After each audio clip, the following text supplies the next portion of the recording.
ముగ్గురికి తీవ్ర గాయాలైనట్లుగా తెలుస్తుంది. ముగ్గురు ప్రయాణికుల పరిస్థితి చాలా సీరియస్గా ఉంది అంటూ సమాచారం అందుతుంది.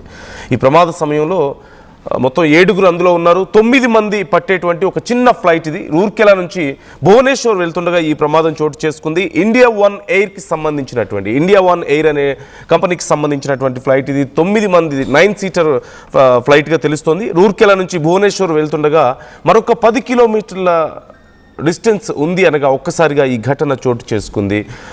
అయితే ఒడిశా సమీపంలో మొత్తం 7 ఆ ప్రమాదం జరిగే సమయంలో ఉన్నారు.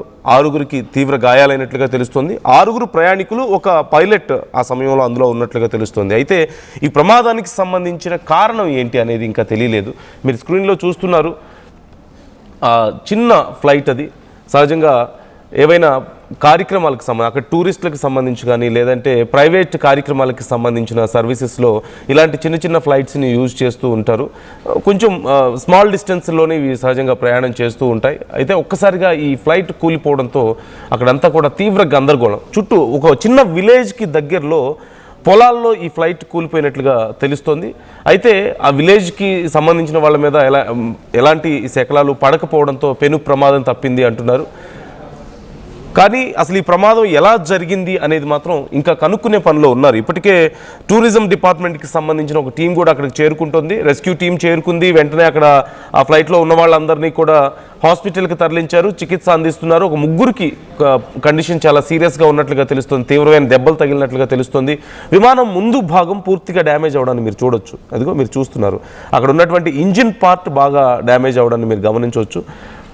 అయితే ఈ ప్రమాదానికి కారణం ఏంటి అనేది ఇంకా ఎగ్జాక్ట్గా తెలియాల్సి ఉంది. అధికారులకు సైతం అంతు పట్టడం లేదంటున్నారు. ఎలా జరిగింది ఏంటి అనేది.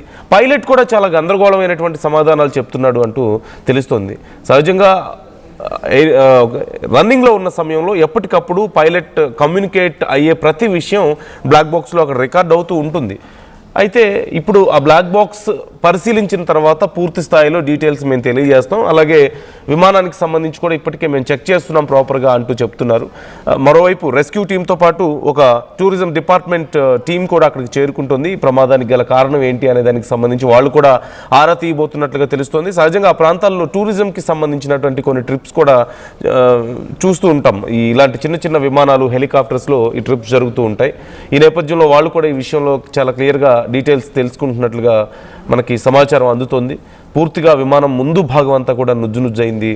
అలాగే చాలా వరకు విమానంలోని ముఖ్యమైన భాగాలన్నీ దెబ్బతిన్నట్లుగా సమాచారం అందుతుంది. ముందున్నటువంటి పైలట్ చాలా తీవ్రంగా గాయపడడంతో అతని నుంచి సమాచారం ఎక్కువగా తెలుసుకోలేని పరిస్థితి ఉన్నట్లుగా తెలుస్తోంది. నవీన్ జాయిన్ అవుతున్నారు ఢిల్లీ నుంచి మా ప్రతినిధి. నవీన్, ప్రజెంట్ సిచ్యువేషన్ ఏంటి? హాస్పిటల్లో ఉన్న వాళ్ళకి తీవ్రంగా గాయాలైనట్లుగా తెలుస్తుంది. వాళ్ళ హాస్పిటల్కి తరలించారు. మరి వాళ్ళ పరిస్థితి ఎలా ఉంది? పైలట్ కండిషన్ ఎలా ఉంది? డీటెయిల్స్ ఎలా ఉన్నాయి?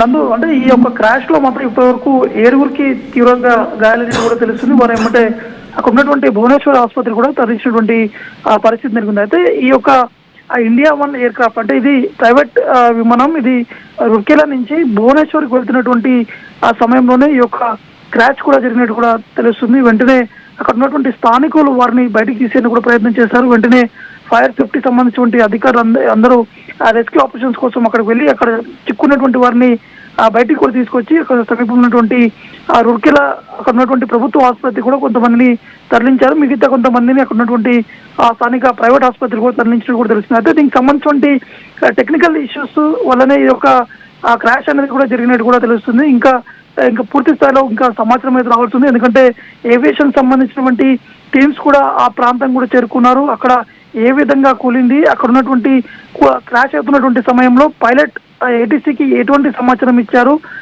వారికి ఏ విధంగా అలర్ట్ చేశారనే అంశాలపై కూడా ప్రస్తుతానికి ఏవియేషన్ సంబంధించినటువంటి అధికారులు కూడా దానికి పూర్తి స్థాయిలో సమాచారం కూడా సేకరిస్తున్నట్టు కూడా తెలుస్తుంది. అయితే ఈ విమానం మాత్రం ఇది 9 సీటర్ అంటే 9 సీట్ల ప్లేన్ ఇది. ఇందులో దాదాపు 7గురు కూడా ప్రయాణిస్తున్నారు. అందులో ఒక పైలట్ ఉన్నారు. మిగతా 6గురు కూడా వారందరూ కూడా ప్రయాణికులు ఉన్నారు. వారందరూ కూడా తీవ్ర స్థాయిలో గాయాలైనట్టు కూడా తెలుస్తున్నారు. ప్రస్తుతానికి అక్కడ ఉన్నటువంటి స్థానికులు చెప్పేదాని విధానం చూస్తుంటే ఒక్కసారిగా విమానం క్రాష్ అవుతున్నటువంటి సమయంలో కొంత షేక్ అవుతూ కింద భూమిపైన పడిపోయినట్టు కూడా అక్కడ ఉన్నటువంటి స్థానికులు చెప్తున్నారు. కాబట్టి ఆ పైలట్ సంబంధించినటువంటి కమ్యూనికేషన్ ఏ విధంగా ఉంది, ఏటీసీకి ఎటువంటి సమాచారం ఇచ్చారు, దాని క్రాష్ అయ్యకంటే ముందు ఏదైనా టెక్నికల్ గ్లిచెస్ ఏమైనా అయ్యాయా అనే అంశాలు అనే కోణంలో కూడా ప్రస్తుతానికి ఏవియేషన్ సంబంధించినటువంటి అధికారులు కూడా ఇంకా దర్యాప్తు కూడా చెప్పడం జరుగుతుంది. నందు, Naveen, thanks for the details. So మొత్తం మీద ఇప్పటికీ ప్రమాదానికి గల కారణాలు తెలియలేదు. అయితే మరికొద్ది సేపట్లో దీనికి సంబంధించి సమాచారం వచ్చే అవకాశం కనిపిస్తుంది. ఇప్పటికే రెస్క్యూ టీమ్స్ అలాగే టూరిజం డిపార్ట్మెంట్కి సంబంధించిన ముఖ్యమైనటువంటి ఒక టీం కూడా అక్కడికి చేరుకున్నారు. హాస్పిటల్లో ఉన్న వాళ్ళకి చికిత్స అందిస్తున్నారు. తీవ్రమైనటువంటి గాయాలైనట్లుగా తెలుస్తుంది. అందులో ముగ్గురు పరిస్థితి కొంత విషమంగా ఉంది. మరోవైపు ఈ విమాన భాగాలని అక్కడి నుంచి పూర్తిగా డ్యామేజ్ అయిపోయినటువంటి ఆ విమానాన్ని అక్కడి నుంచి తరలించేందుకు కూడా అధికారులు ఏర్పాట్లు చేస్తున్నట్లుగా తెలుస్తోంది. ఒక్కసారి అక్కడ ఉన్నటువంటి సిచ్యువేషన్ ఎలా ఉందో నేను మీకు చూపించే ప్రయత్నం చేస్తాను.